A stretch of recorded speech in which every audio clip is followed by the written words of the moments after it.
in training camp with the Broncos after missing the AFC Championship game because of a fractured right ankle. Nick said that he feels great and, quote, nothing is holding him back. He added that even he feels like he is ahead of where he was a year ago at training camp. And so Nick is part of a class that is going into year 3 with very lofty expectations. Caleb Williams, Jaden Daniels, Drake May were all taken in the top 10 of the 2024 NFL Draft. They have also won at least one playoff game.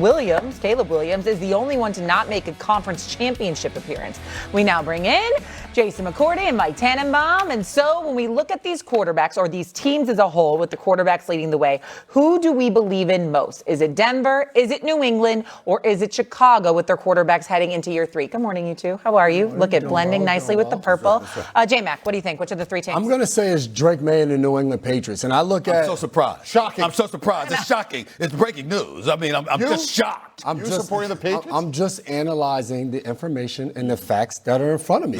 This is a football team that played in the Super Bowl, represented the AFC a year ago, and they got better in the offseason. They added a number 1 wide receiver in A.J. Brown. They added help to the offensive line, moving a young guy over to center, getting Elijah Vera Tucker in there. Will Campbell will be healthy this year. He'll have a better performance than he did in the playoffs. So I think I look at this situation, I look at Drake May. When you get a guy like A.J. Brown on the offensive side of the ball, you have a play caller like Josh McDaniels going into year 2 in this system. He was the runner-up to the MVP, and he's going to be better this year because of what surrounds him. He's going to have more time and better weapons to throw the ball to. Romeo Doubs has also been an addition to this team. So you look at all of the additions and what they've done on that side of the ball, and then, oh yeah, they have one of the very best cornerbacks in the NFL that they're getting ready to pay and lock down wide receivers. So as I look across the board, it is the New England Patriots because of what they've done in the offseason and how well they performed last year in year 1 under Mike Vrabel.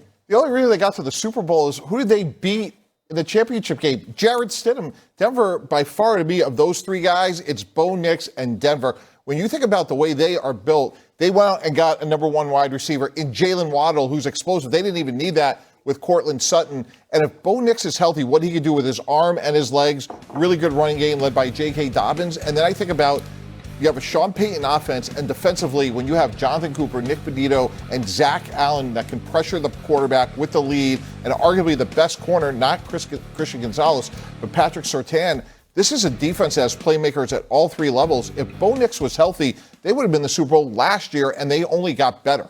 Well, I get where you're coming from, and I was thinking about that argument. The problem is I'm a believer in the Chiefs. That's why I couldn't pick the Denver Broncos in this particular situation. Don't get me started on lucky-ass New England Patriots. Lucky. I mean, yeah, lucky. Yeah, in football, they were lucky. Time out. The weakest schedule in the NFL since 1999. That is statistically a fact. That's number 1. Yeah. Number 2, you get to the playoffs, you play a Los Angeles Chargers team. You're out with 2 offensive linemen. You go up against Houston. Don't get me started with Stroud, and Nico Collins was hurt. You got Bo Nix and the Denver Broncos because Bo Nix is out. And you got Jarrett Stidham, whose wife, by the way, she was the winner. That white mink, she was rocking. She looked like the wife of the starting quarterback of the AFC Championship team. Jarrett Stidham's wife with that white mink, that was fabulous. Too bad his game didn't show up to match. It didn't match how she flossed. But that's neither here nor there. But that's okay. It's not his fault. He was thrusted into that situation. I'm going with the Bears as the answer to this question. He's been sitting next to me for too long. Look at him. I'm just you know what? It's not it.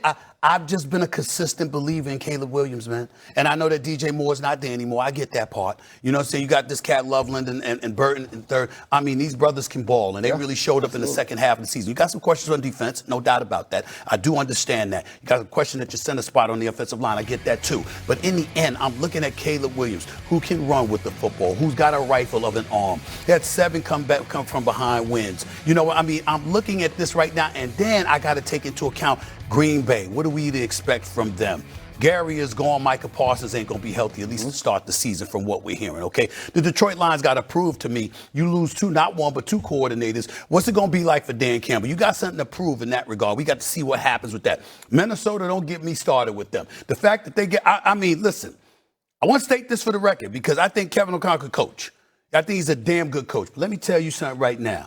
It was a fireable offense for them to hand the reins to J.J. McCarthy.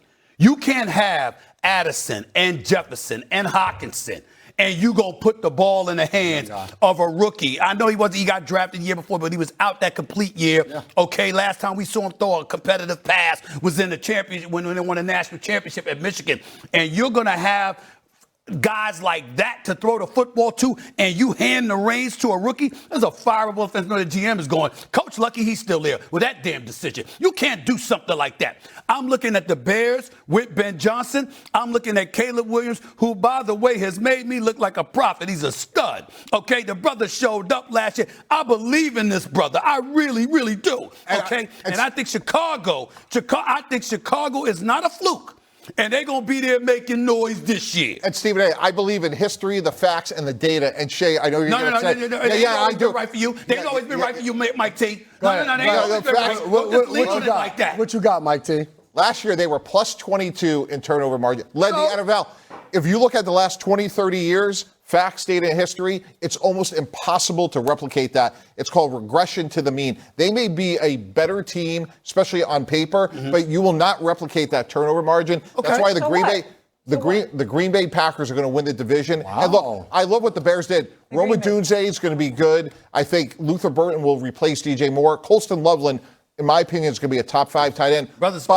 But they can't rush the passer. And if you look at the Packers on their look how upset you are. Because I'm just confused. The Packers team that gave up 15 points in the fourth quarter of a playoff game? Right. Is that what the same Packers we're talking about? Yes, the one that's going to have arguably the best pass rusher in the league outside Michael Parsons. I don't like the fact that they didn't address their front four in the draft or anything like that. I get that part, but I'm just saying this brother right here, when you got to listen, when you got a quarterback, that's a showstopper that makes things happen. Are you worried about his completion percentage?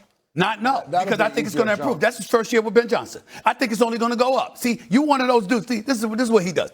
You'll praise a coach. You understand what I'm saying? And talk about the importance of a coach. And talk about the importance of a coach and a system until it doesn't fit your argument. Then you'll veer left in another direction. Ben Johnson. I'm not going to let you do that here. I work with Ben Johnson. I like Ben Johnson. I think his completion percentage is going to get better. He was sub 60%. So that's not going to last. I think he's going to be better this year. The issue with both of y'all teams, though, is the division they're both in. You guys are talking about your teams, like you just said. The NFC North, like there are just teams all over. You in the same division as Josh Allen. That's it. You going down? That's it. You going down? That's 2 games. That's it. We're going to do this a lot before the start of the season. Right. Obviously, we got more First Take, though, coming up next. Is the addition of Myles Garrett make the Rams the team to beat now in the NFC? Stephen A. will have the answers as he breaks down the Rams schedule when we return. Plus, is this the year Josh Allen finally gets Buffalo back to the Super Bowl? We'll debate if the Bills deserve to have the second. Get up. Dan Graziano joining us early in LA where he's going to be covering the Chargers today. Since sacks became official in '82, who recorded the most sacks in a 2-season span? Dan, take a shot. I don't know the answer. My best guess is, J.J. Watt kind of hung around 20 a couple of times. He might have back-to-back years with 20 or 18.